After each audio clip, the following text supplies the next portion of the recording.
gonna do something phenomenal, something incredible, something substantial, just for you.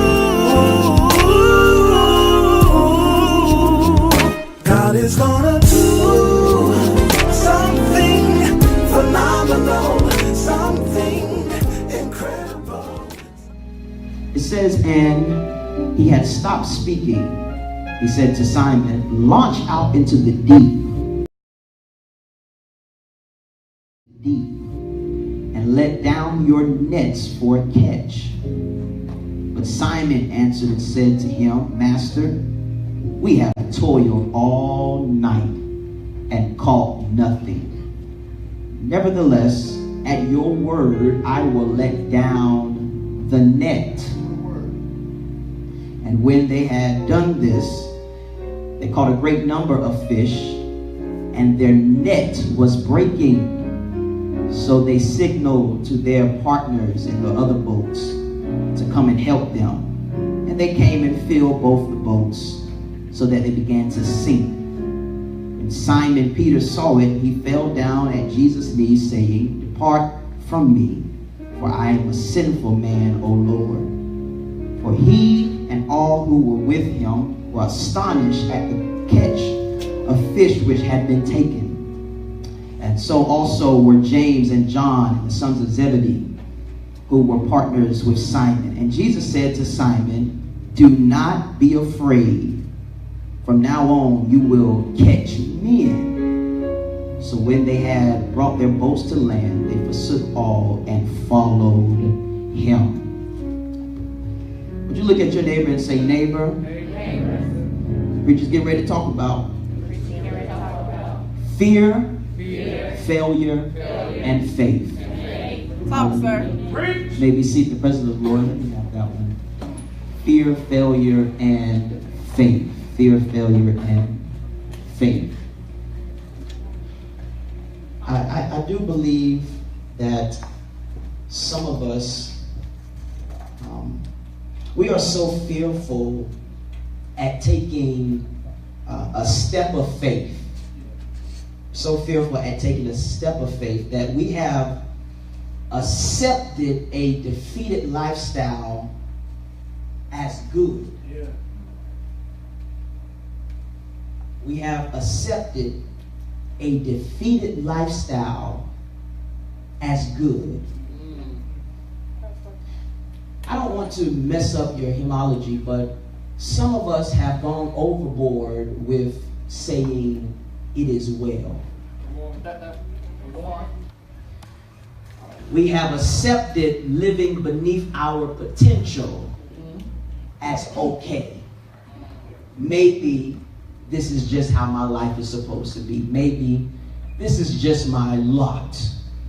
Failure to take authority over your life and just letting life happen. There's a problem there. So we begin to accept defeat because it comes not understanding that we don't have to. Tell your neighbor you don't have to. Now, because of that, we end up in a cycle of failure. A cycle of failure. A cycle of failure. I hope y'all taking notes. Hope you hear me tonight. A cycle of failure in relationships, in lifestyle, in education, in business endeavors, because we refuse to take authority over our life.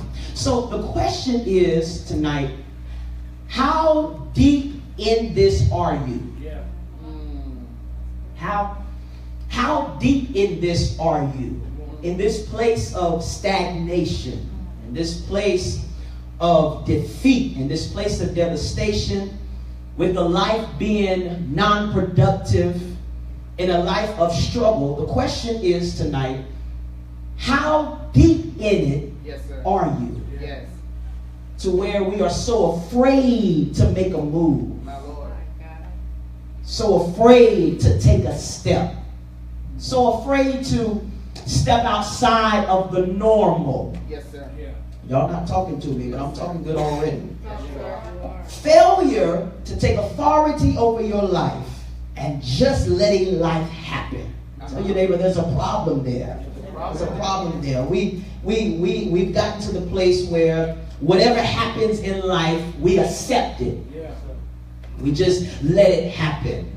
Failure is painful.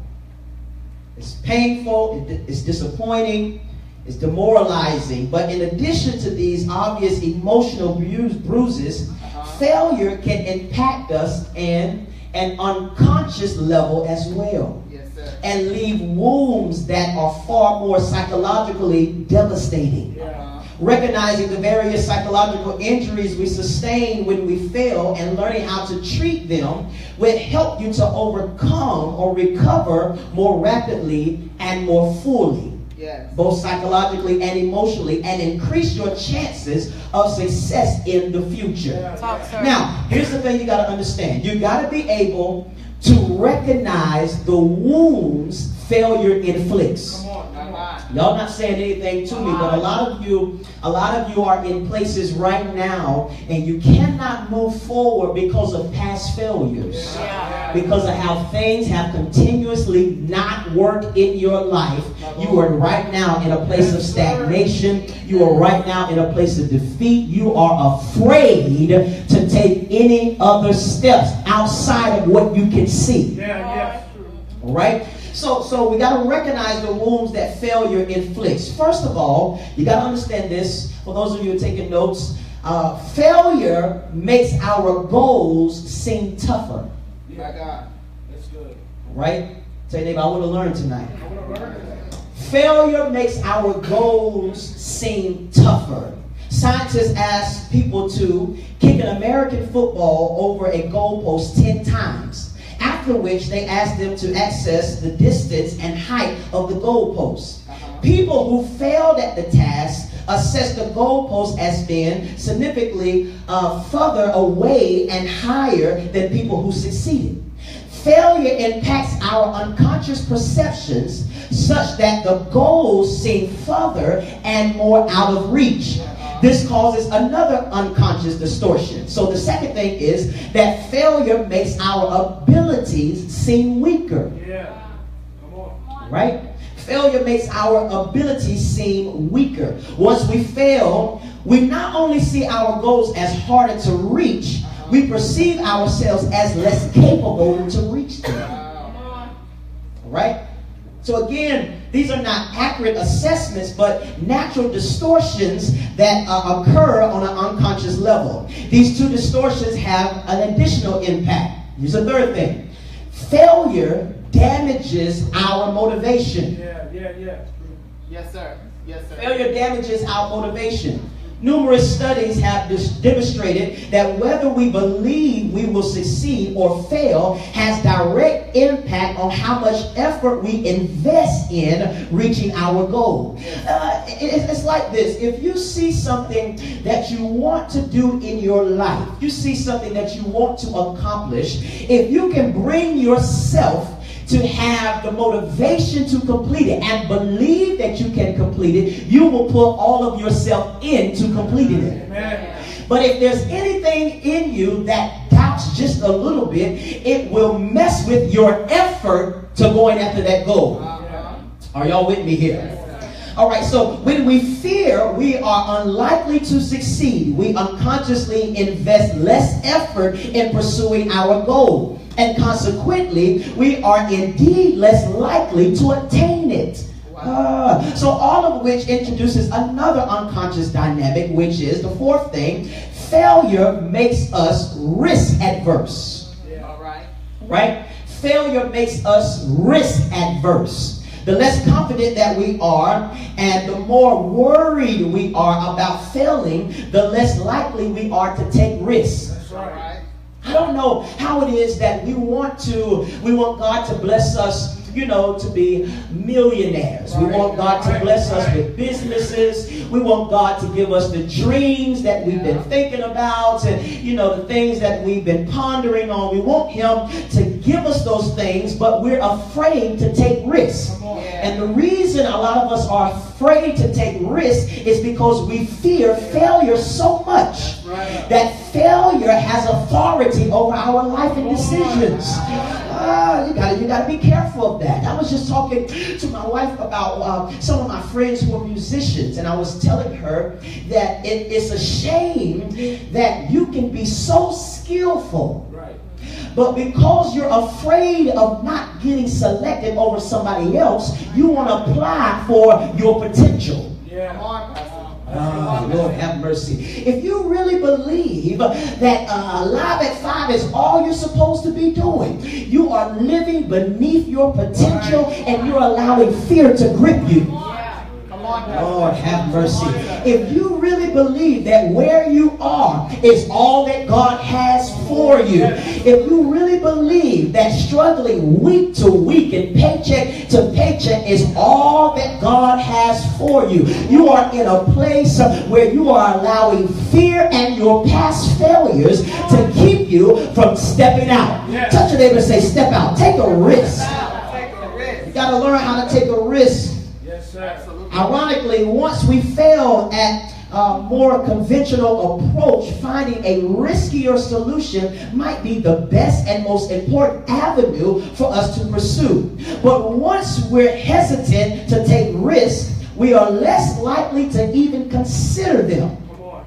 Because the fifth thing, failure limits our ability to think outside the box. Wow. Right? Failure limits our ability to think outside the box. Y'all not talking to me, but I hope I'm helping you. Once failure makes us risk adverse, it impacts our ability to think more creatively and to find solutions that are outside of the box, because by definition, such solutions entail less certainty and more risk.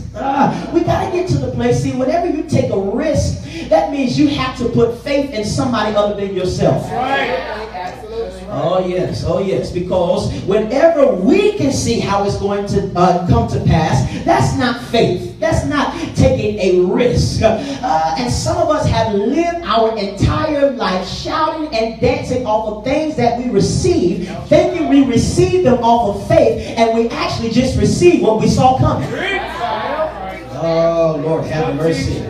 But since these dynamics are largely unconscious, we often don't recognize how our thinking has been impacted, and instead believe we're simply run out of new approaches and ideas to pursue, which is why failure makes us feel helpless. My Lord. Lord have mercy. Over 50 years ago, psychologists Martin and Steve gave participants a test and told them that it was indicative of intelligence. It was not. All right? In fact, the test was rigged so that it was impossible to complete. Pay attention here. They found that once participants failed at a rigged test, they acted helpless. So much so that when they were given a similar test, one that was well within their capacities, they failed at it. My Lord. Because they felt too helpless to give it a real try. Failure often makes us feel helpless even though we are not. Lord have mercy. Some of us, we've come up against things, and you got to understand that sometimes failure is a part of life. Absolutely. Right? How many of you have gone through life and never failed? Failure is a part of life. All right? Failure is a part of life. But we have to understand, when we fail, it does not mean that what we failed at is unachievable. I need you to get that. The business that you wrote down that you failed at the first try, you just failed in that season. It's time for you to pick up the pieces and move forward again. Take another risk. If you always pass the first time, then you don't need to be tested. Lord have mercy. You don't need to be developed. You don't need to be processed. So God has to put sometimes a road of failure in front of you to make you more disciplined, to make you more responsible, to make you more mature, so you can handle the thing He's going to let you pass and get to the promise He has for you. Touch your neighbor and say, you got to embrace failure. Sometimes Sometimes you got to embrace it. And here's the thing, the last thing, failure leads us to make incorrect and damaging generalizations. All right? When we fail, we often generalize the experience in sweeping and self-punitive ways and draw incorrect and unnecessary conclusions about our general intelligence, about our abilities, about our capacities, and even about our luck in life and what was and wasn't meant to be.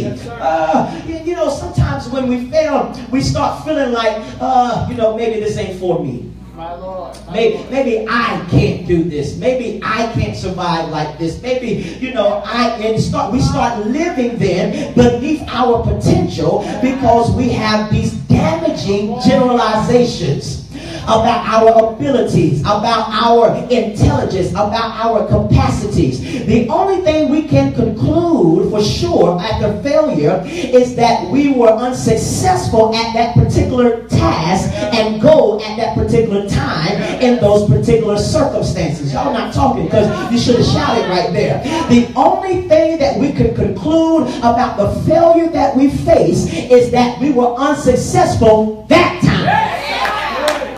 Y'all with me here? We didn't make it through that time. That does not mean we shouldn't try again. That's right. That's right. It's like, I want a job, and I filled out so many applications. I went on so many interviews, and I keep failing. I don't get the job. That does not mean that you move yourself back to a place in your life where you are comfortable struggling. If I can just get me a 4 for 4, if I can just get enough to get me a water. No, I refuse to live like that. If I keep failing at this job, that must mean that these no's are orchestrated by God. You see, that's what you don't understand.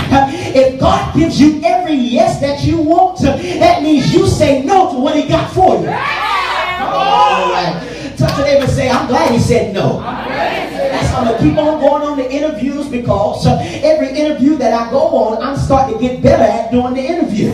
So when I finally get to the place where God wants to say yes, I'm ready and prepared to receive what he has for me.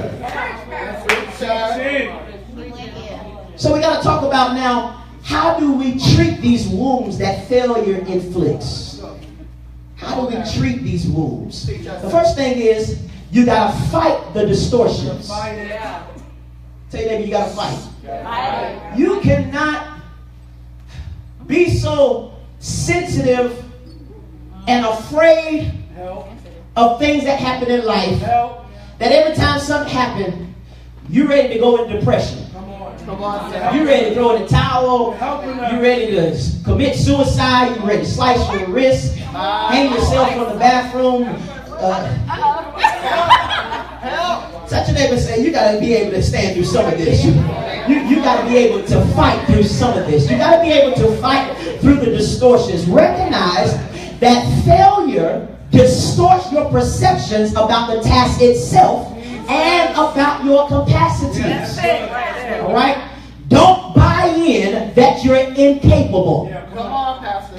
Don't buy in that you are incapable. Adopt the mindset of persistence and optimism and refuse to give up. Yes, I was just telling our staff earlier that we have to become leaders that walk by faith. That's right. Yeah. Oh yes, because we can look at what the church has, what the church doesn't have, and look at the vision and say we're going to have to put that on hold. But the devil is a lie. No, when we walk by faith, we say that is far out there, but we got to start walking. If we want to get there, we got to make a move. Touch them and say you got to make a move. You got to make a move. You got to make a move. You got to adopt the mindset of persistence. That's right. That's right. Yeah. Consistency. Yeah. Stop giving up. Yeah. That's right. Stop throwing in the towel. All right? You got to adopt the mindset of optimism and refuse to give up. Second thing is this. You got to revive your self-worth. Yeah. That's good. Yeah. I'm teaching now better than any Uber I've ever done. You You gotta be able to revive your self-worth. Try to ignore your recent failure for a moment and make a list of the qualities and capacities you possess that should make it possible for you to succeed. Yeah. All right? If you're having trouble coming up with this list, ask a friend or ask somebody that holds you accountable and knows you well to remind you of your strength. That's why you got to be careful who's around you. You got to be careful of people who see you fail, and because you feel so bad about failing, they try to detour you back into a mindset, into a life of struggle, into a life of accepting where you are. You got to have people around you who will see you fail and tell you that you can make it. That's right. You got to have people around you who see you fail and try to help you find options for you to go to the next level. You got to have people around you who are willing to speak into your life and tell you the good about you so that you don't get depressed in what you're dealing with. Yeah. Some of you need to survey your circle and ask, why hasn't your friend, why hasn't your significant other, why hasn't the person you're in a relationship with, why have they never spoken to you about your potential?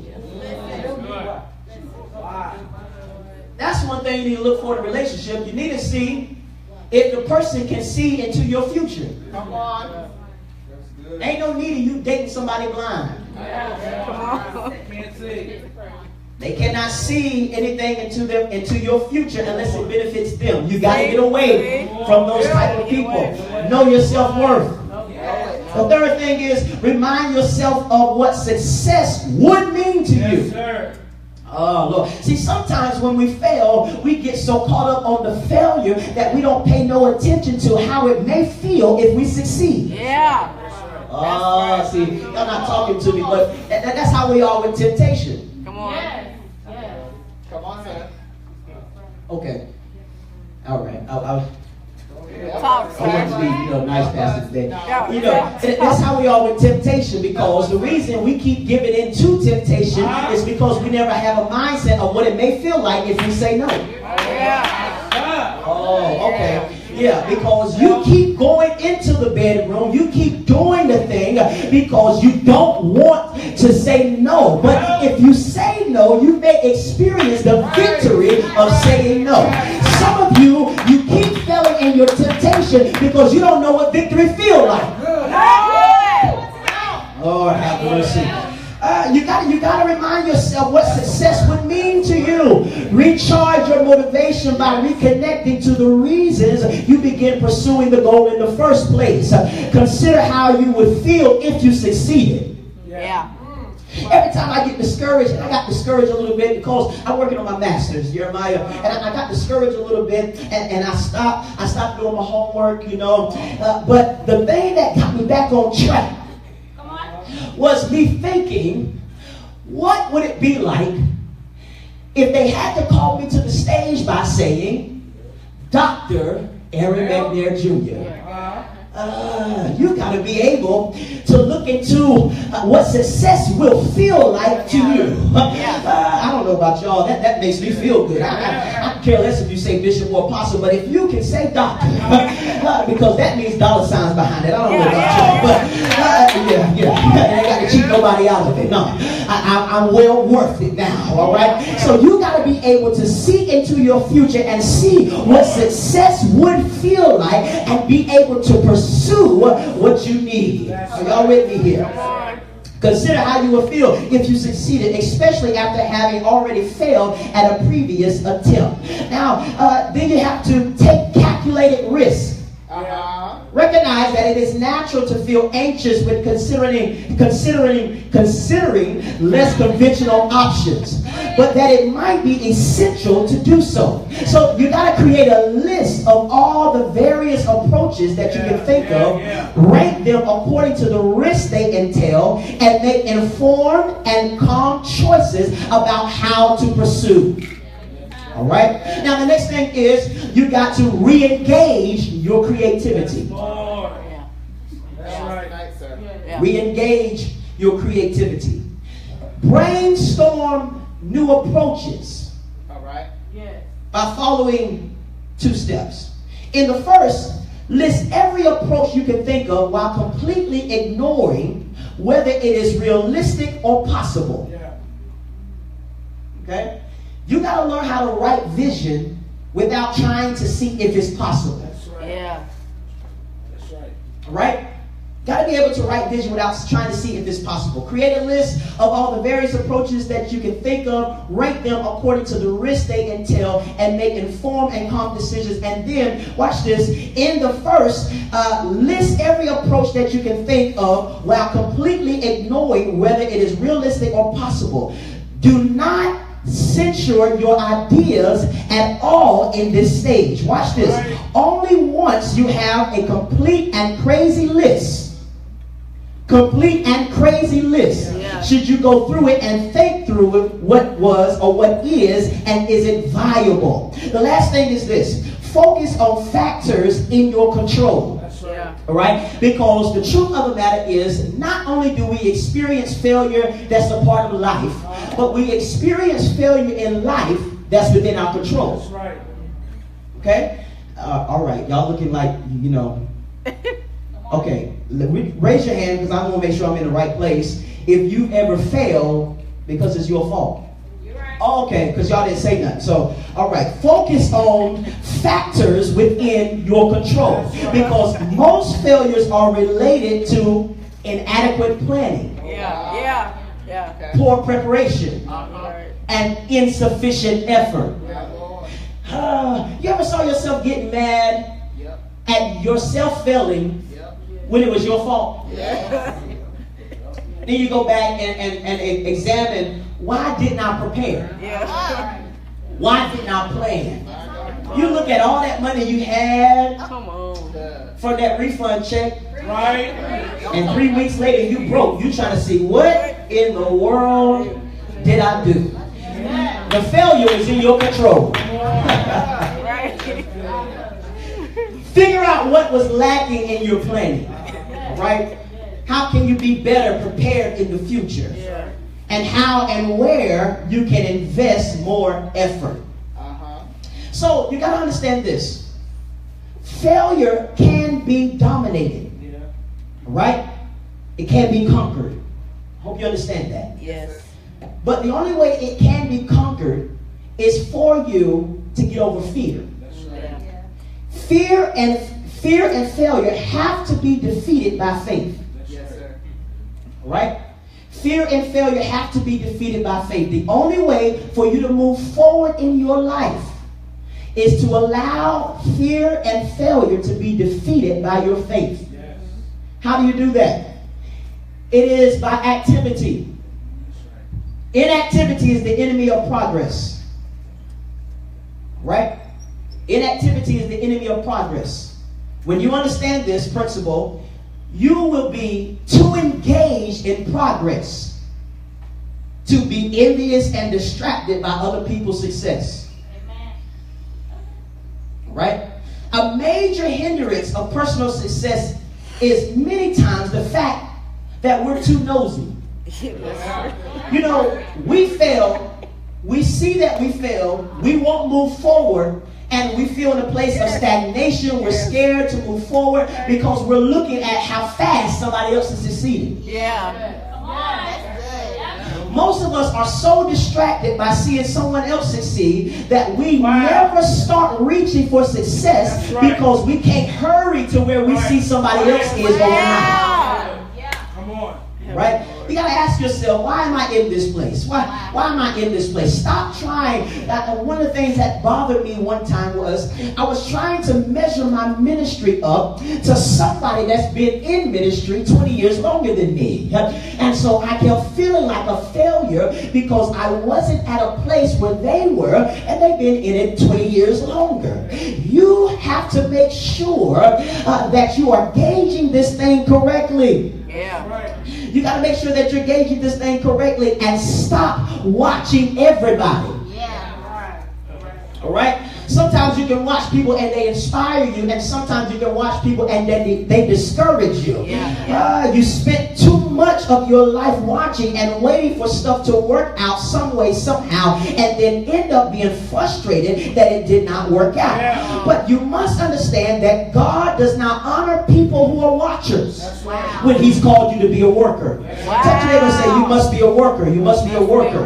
So your mindset has to be, every morning that I wake up, your mindset has to be that today is the day that God has given me. Yeah. All right? I will never get this day back. That's right. So I cannot waste this opportunity to maximize the gift that God has given me. If you go to bed and haven't accomplished anything on that day, it should disturb you. Yeah. It should disturb you and make you mad that you have given up an opportunity to improve yourself in some form. That's right. Now, y'all look bored, but I'm giving you some good wisdom today. I'm giving you some good wisdom today. Yeah. You should feel horrible when you go to bed and have not in any sort of way experienced growth. Experience expansion, enlargement, development, productivity, or increase. Touch your neighbor and say, I cannot waste a day. I cannot waste a day. I cannot waste a chance. I cannot waste an opportunity. So the question is tonight, when will you finally make up your mind that you're tired of being broke, that you're tired of being miserable, that you're tired of borrowing money, that you're tired of people seeing you struggle, that you're tired of living beneath your potential, that you're tired of dancing off things that you never possess? You have to start working and keep working. Stay energized, stay excited, stay consistent, stay ready, stay motivated, stay eager, and whatever you do, don't quit. Don't quit.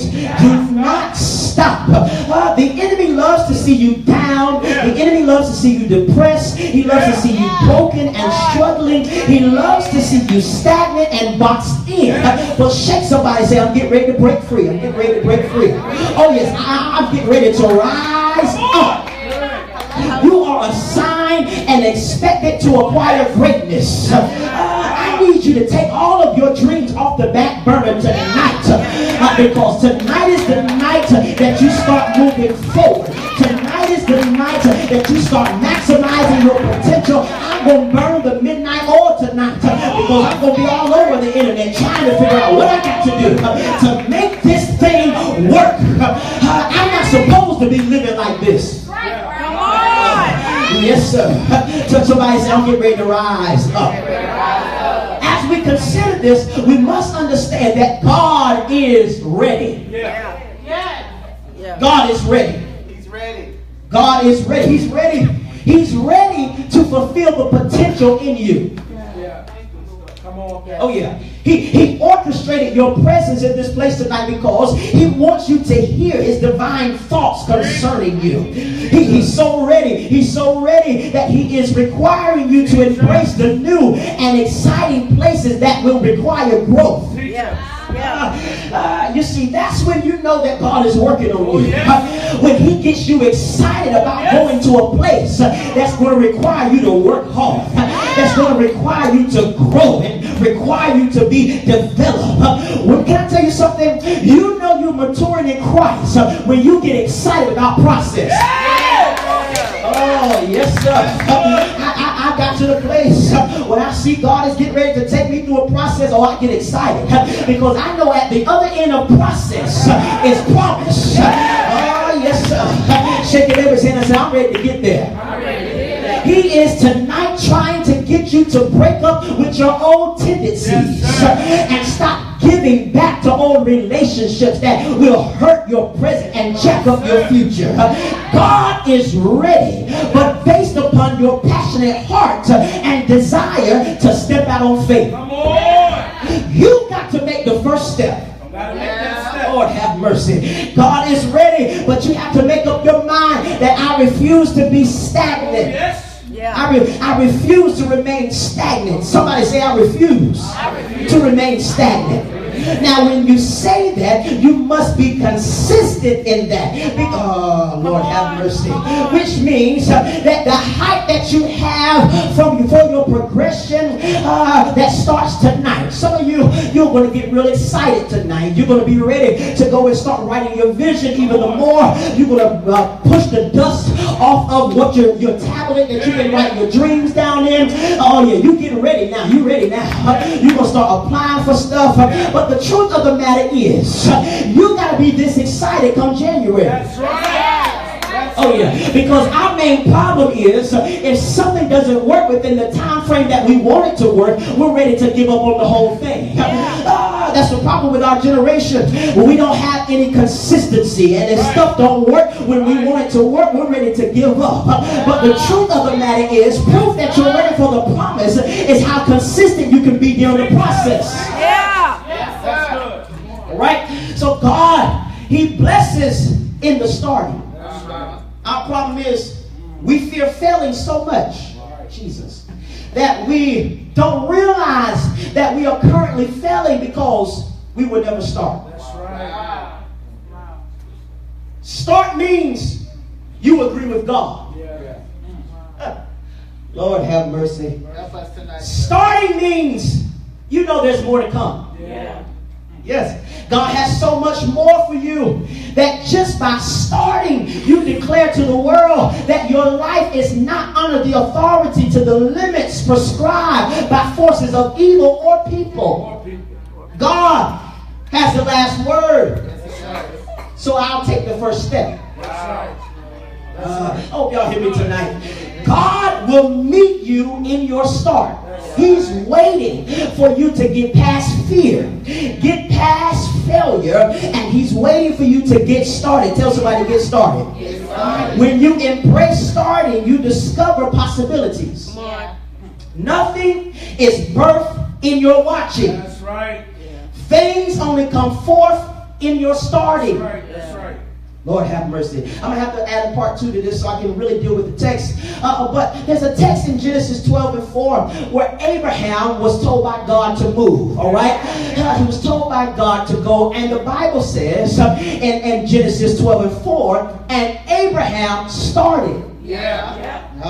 So what does God give you when you start? He gives you a promise. He said to Abraham, He said, leave. In other words, start, and I will give you many descendants. I will bless you, and I will make your name famous. I will bless those who bless you and curse those who curse you. And through you, I will bless all nations. The Bible says that Abraham started. So the promise God has made for you should push you to a place of action. Yes, sir.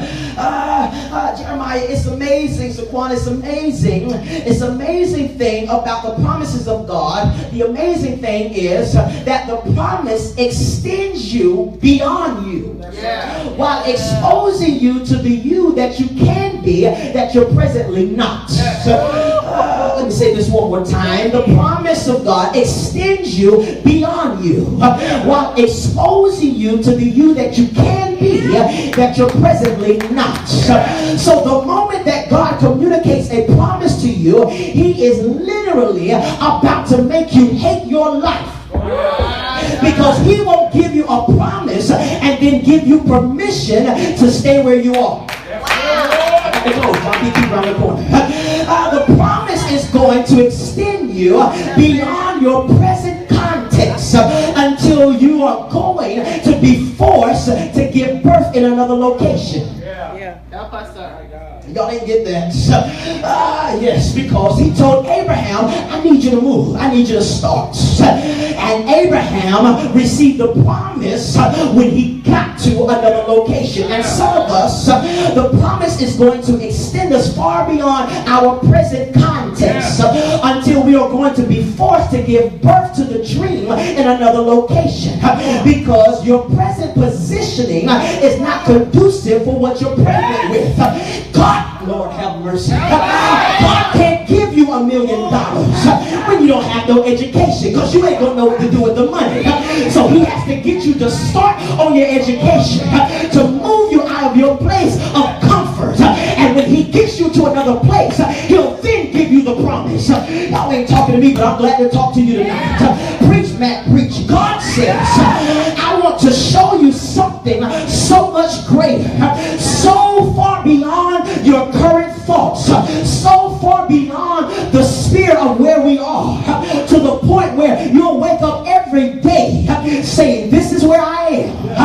this is not the place I'm supposed to be. Oh, yes, sir. Hallelujah, listen to this. Catch this if you will. The anointing, the glory on your life is so extraordinary, yet it is visionary. Y'all stay with me here. Which means that you got to learn how to live in the future while you're living in the present, so you don't go back to your past. See, some of you are bound by the past failures, the past hurts, the past discouragements, and so you're stuck where you are and can't go into your future because your past has a leash on you. Lord, have mercy. Listen, I love this. I'm preaching to myself now. Don't let people, yes sir, parents, don't let people pull you backwards into old habits and old mindsets and old relationships and old desires, because that's where you were the most miserable. That's where you were lacking. That's where you were empty. And although you look good publicly, you were privately miserable. So God says, I'm going to repair every area of your life by giving you a promise that's so big that it'll motivate you to clean up your life and move to another place. Oh, Lord, have mercy. I wish I had somebody to talk to here. The reason many people never start after the very thing that will bring them freedom and true happiness is because they rather be bound with false happiness. Come on. Oh, Lord, have mercy. In other words, you won't start after what God has promised you because you know it will require you to break free from some fleshly stuff that you enjoy, and brought a sense of false happiness, knowing that the sin is deeply destroying your life. But God says the promise I have for you is so rich, Mills, is so rich, Lord have mercy, that it will cause you to want to straighten up your life. I don't know, some of you, if the promise God gave you does not make you want to stop the sin in your life, you ain't hearing God. Because the promise that God gives you will be so captivating to you that you will want to dismiss everything in your life so that you can pursue what He has for you. I told y'all the story before. I was in a place where I was asking God, now, all right, I know you God and everything, you sovereign, you do what you want to do when you get ready to do it. You're sovereign. But the question is, God, I have, you let him fly all the way over there, preach all over here, make all this money, and you know you let him fly all the way over here and do all of this, be on TV and all that. You know he out homosexual. Yeah, he just full on. But you got me at home. I'm trying to live holy. My question is now, well, what are you doing? And God said to me, he says, some folk I'll let work for me and have a bad lifestyle. But others I need to be an example. So you're going to stay at home till you get your life together. You're going to stay at home until you get everything straight. And until I got my mind together and say, God, have your way. That's when he began to open doors. Can I tell you something? Some of you are still in the place you're in right now because you haven't committed to God's plan. Oh yeah, he said, I'll do it for you. But you got to do what I want you to do first. Stop trying to get what you want from me by following the pattern of everybody else. Take your eyes off of other people and see what I want you to do. So the reason, in other words, you won't start after what God promised you because it's going to require you to break free from some stuff that you want to do. So he gives you vision of a business and you don't have one client. He gives you $1 million vision and you ain't got 500 to put towards it. I'll touch it every say the promise is bigger than where we are for a reason. Oh yeah, oh yeah. Oh yes. The promise is bigger than where you are for a reason, because whenever God gives you a promise, it's going to push you to a place of sacrifice. And God needs a people who are not so fearful and not so scared and won't run from pursuing what He has for you. Touch your neighbor and say, stop running from it. Stop running. You hear me? Stop running from it. Oh no, you ain't got to change plans and go back to where you came from. No, stop running for where God is calling you to. He wants you to remain where you are, because in order for Him to blossom you where you are, in order for Him to receive a harvest out of your life, He's going to have to put you in some dirt. That was fresh. You can have it. In order for God to let you bloom, He's got to first plant you in some mess. He's got to first plant you in some dirt. And some of you can't grow because you're scared to get dirty. Yes. You're going to have to get under the dirt of some homework so you can get a degree. You're going to have to get under some dirt of struggle so you can learn how to handle a life of overflow. Touch your neighbor and say, you got to be dirty sometimes. You're going to have to go through the dirt of being embarrassed so you'll learn how to discipline yourself for the next level. I got to finish. Watch this. That's why we got to learn to praise God for what's coming. Right? As a matter of fact, just throw your hands up and shout hallelujah. Hallelujah. Because we got to be able to praise God for the promise that He has given to you. The promise of wealth and strength and joy and peace, happiness and prosperity and multiple streams of income and overflow of clients, and praise Him for advanced ministry and acceleration in ministry, global opened up doors and companionship. Praise Him for what He has promised you. Now, after you have praised Him for what He has promised you, start. Lord have mercy. You got to learn to take that step of faith. I need you to do that real quick. Jump up and just take one step of faith. And that proves to God, I'm really, really going to trust you.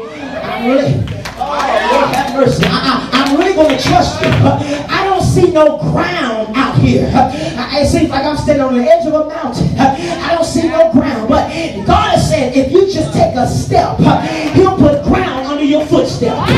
And everywhere that you plant your foot, He'll make sure there's some solid foundation. That's why Grandma said, I'm so glad I got a God that'll pick me up, turn me around, and place my feet on a solid ground. I got faith in Him so much that I'll trust Him where I am. Lord have mercy.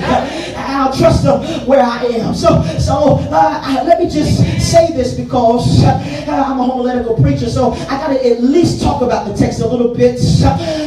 Be seated real quickly. I'm closing. I'm closing. 6:30, right? The 6. All right, I'm closing. The disciples here, 4 fishermen who were called as disciples. This is the story here. And Jesus, He's standing by the lake Gennesaret, and 2 boats are standing by the lake, but the fishermen are gone from them and they're washing their nets. Now, whenever you see in the text that they're washing their nets, it means this is the end of the day for them. All right, things are over for them. They're washing their nets. Then he got into one of the boats, which was Simon's, and asked that they pull him a little bit out from the land. They get him out there and he begins teaching. All right, now after he begins teaching, he stopped speaking and he said, Simon, launch out into the deep and let down your nets. Right? He says, let down your nets for a catch. But Simon answered and said to him, Master, I don't mean no harm, but we've been out here all night. right? We've been out here all night doing what we do, all right? So the first thing that Simon's trying to get Jesus to understand is, first of all, we professionals at this, okay? We've been out here all night. We ain't caught nothing, all right? We do this for a living. We know what we're doing, but we've been here all night and we haven't caught anything. Then he says, nevertheless, at your word, I will let down the net. I got a problem here with Simon because, first of all, who asked you your problem? That's what God is sick of from us. That every time he tells us to do something, we tell him, now God, I've been out here all night. I've toured all night. I done filled out these applications, don't know how many times. I done did what you told me to do. I done did this. I've been doing this for a long. I don't know if you watching me, but I know your eye on the sparrow, but I don't know if you watching me because I've been doing this for a long time. And here you are asking me to do the same thing that I've been doing. And God says, yes, launch out into the deep and let down your nets for a catch. See, the first thing we got to understand is that whenever God tells us to do something, he attaches promise. Did you notice? He tells Simon, launch out into the deep and let down your nets because I'm getting ready to give you something. Let down your nets for a catch. That's a t-shirt. Let down your nets for a catch. Pause. Watch this.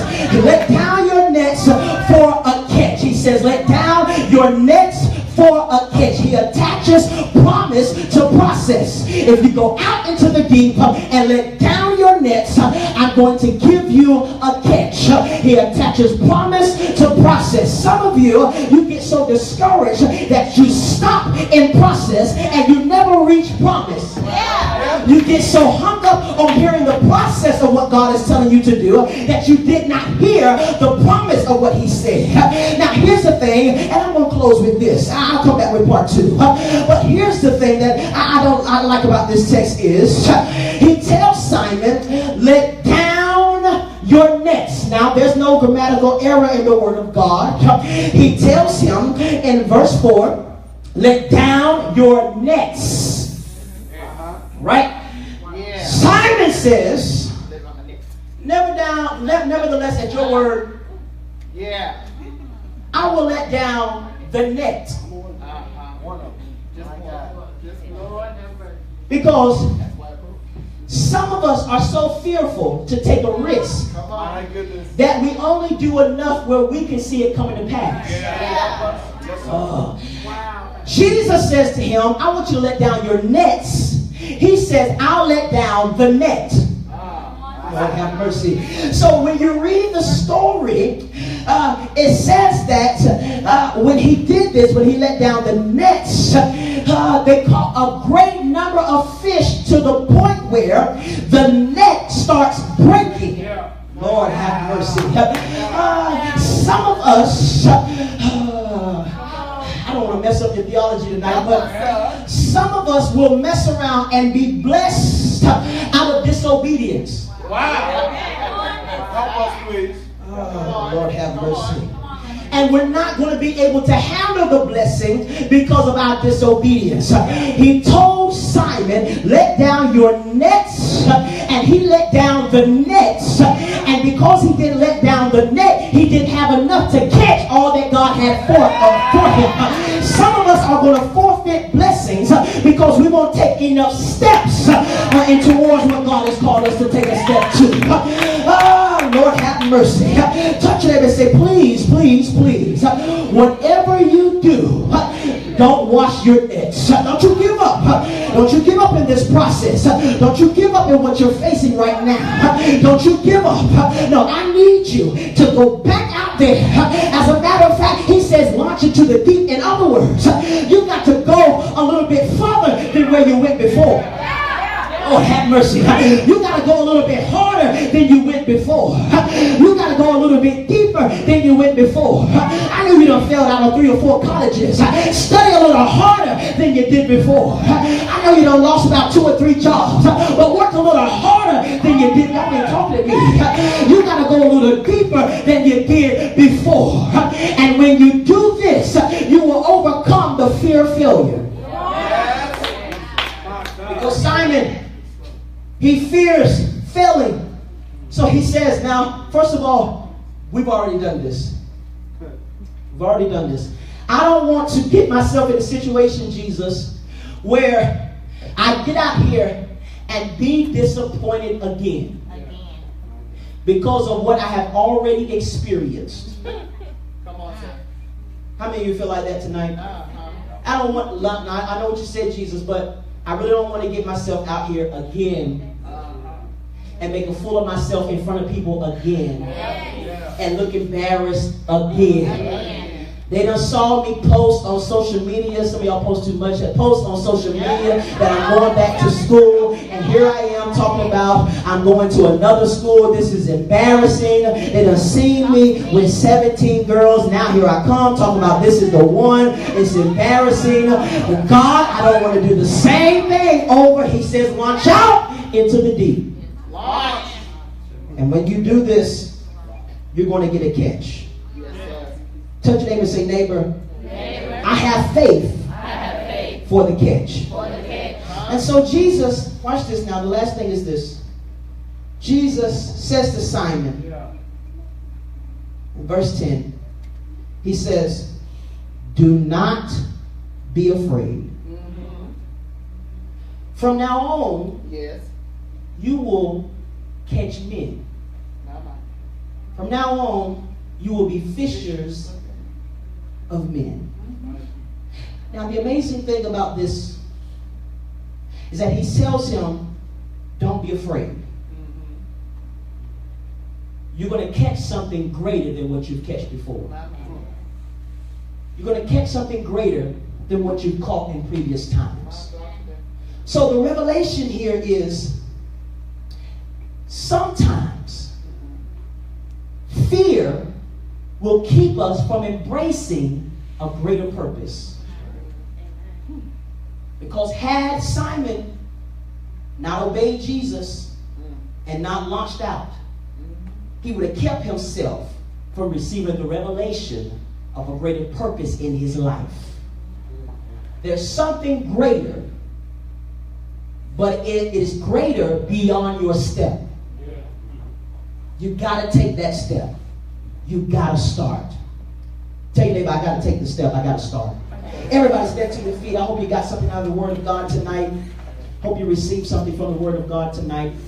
God says tonight, I need you to overcome fear. Overcome your past failures. And when you do this, you're going to embrace a greater purpose. You're going to be stronger. You're going to be wiser. You're going to be more disciplined. You're going to be more mature.